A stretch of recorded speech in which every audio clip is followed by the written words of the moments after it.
The BIBA 2011 conference was held in Manchester this year, where smiles could be clearly seen despite the adversity the UK insurance brokers are facing. The role of the Financial Services Authority is to supervise the compliance with regulations. The issue is not about regulation in itself, and everyone agrees on its importance for the consumers.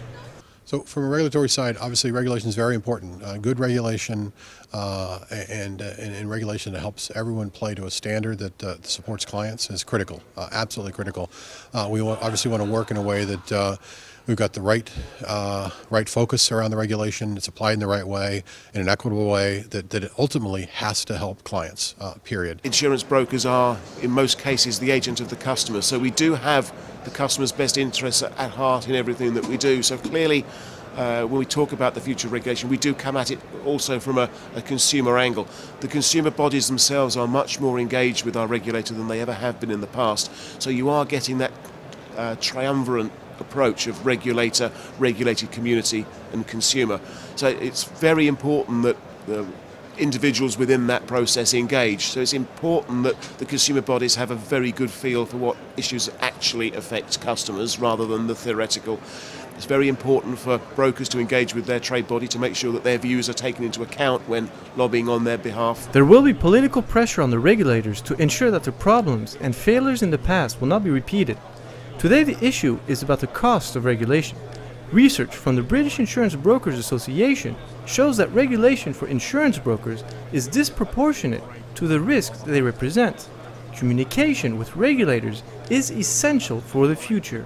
The Financial Services Authority is being split up, and in the future we will come under what they call the Financial Conduct Authority. Now this is our opportunity to try and persuade them how to put the right regulation in place, because we don't have the right regulation at the moment. It's disproportionate, unnecessary and overly costly.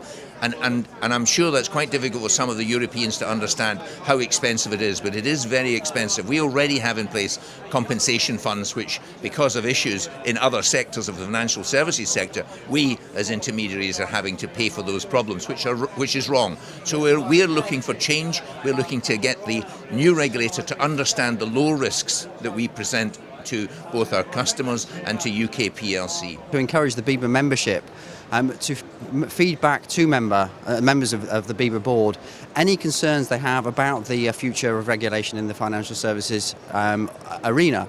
The government have published a consultation document, which is a public document, and they are looking to get feedback from the financial services area, in particular the mortgage and general insurance area, and we would encourage that BIBA members and ABI members do that feedback to the BIBA board, so that we can take that on board with the government and hopefully influence the way that the future of regulation is shaped in the UK.